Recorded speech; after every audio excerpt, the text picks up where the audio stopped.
Hey guys, Micah here from the CCL. I want to talk to you today about inductive Bible study. Inductive Bible study. Now I know what you're thinking. You're thinking induction. That's that new kind of newfangled electric stove, right? An inductive stove. It's not that.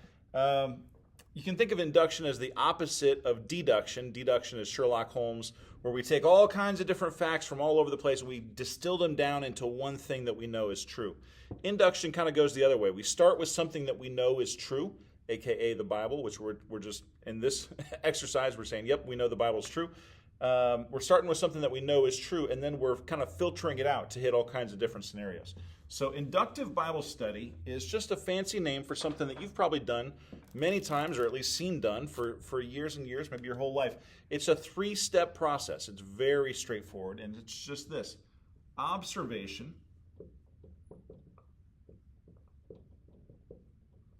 and observation is the task of observing the text and seeing what it says. Seeing what the text says is observation. And then we go to interpretation.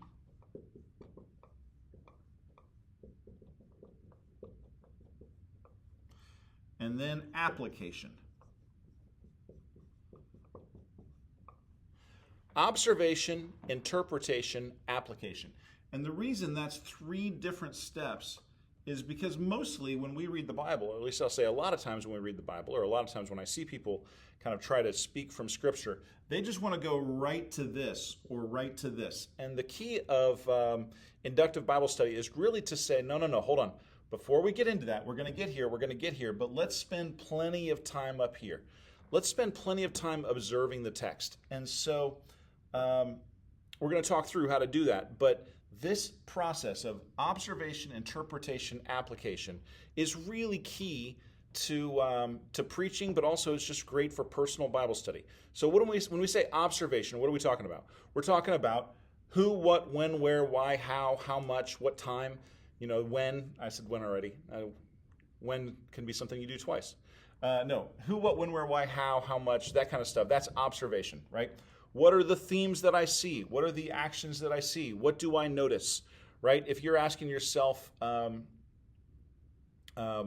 what stands out in the text to you? What looks interesting? Any of those kind of questions are observation questions. The key, if we're saying it differently, the key in observation is, what does it say? Okay? Not what does it mean, not what does it mean to me. Observation, the question is, what does the text plainly say? Now, I know a lot of times when people they're like, oh, well, this says that I should da-da-da-da-da-da. No, that is not what the text says. The text does not mention you at all. The text says what it says. The later steps, we're going to say, well, this is how I interpret that and how I apply that to my own life. So observation, what does it say? Interpretation, what does it mean, right? And so interpreting meaning from the text is the second step. And the third step is, how would I then apply that meaning in my life? So this is, what does it say? Interpretation is kind of a generalized, is there a principle here that we could get to? And application is, okay, how would I apply that principle in my life? So observation, interpretation, application. What does it say? What does it mean? What does it mean to me? And it's important that we do those steps in that order. If we try to just kind of go straight to the end, and I understand why, because we're like, oh, I've read this a lot of times. I've kind of already done these pieces in my head. But when we go straight to the end, a lot of times we get ourselves in trouble, right? So, when we're going to do an observation exercise, and the way I want that to work is I want you to take some time and make observations about a passage of Scripture. Observations without interpretation. We're not even going to get to interpretation yet, nor are we applying it to our life. Now, when you preach or when you study the Bible for yourself, it's critical that you not just live here, or a lot of people will do these 2 things. That's terrible, but that's fine. Let's go this. A lot of people will just do these 2 things, right, and leave this out.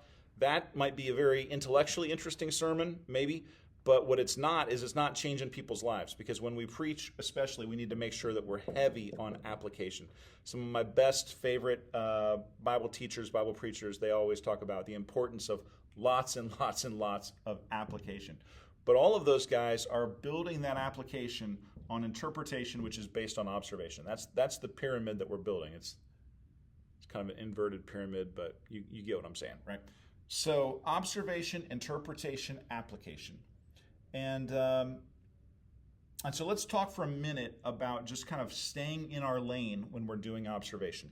When we're doing observation, we are not asking, hey, what are the doctrines associated with this? We are not asking necessarily, hey, how do we reconcile these different apologetic questions that the text might raise? We're not saying, hey, what are the things, what are the ways that I would make this apply to my life today?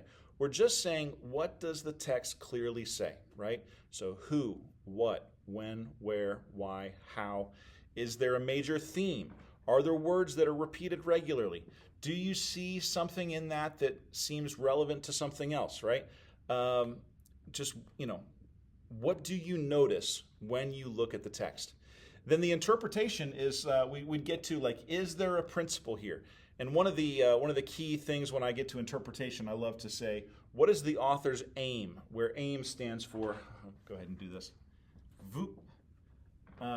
Aim is the author's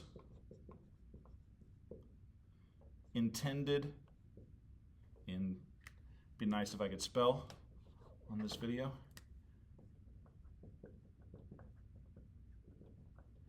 Meaning.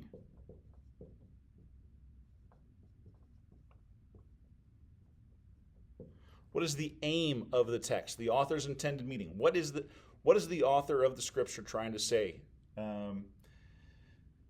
So what does it say? What does it mean? This is where context is key. If you look at it and you're like, oh, well, this means that Russia and America are going to have, like you get into this kind of thing.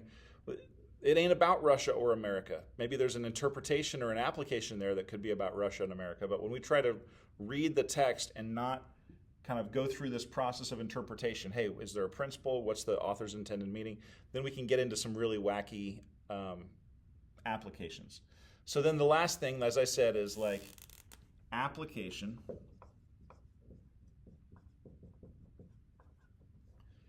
Hit me where I live. Hit me where I live. Tell me, what do I need to know what does this text say to me? How would I live this out? What is God saying? What am I going to do about it, right? Like this piece has to be a key part of our study and our preaching.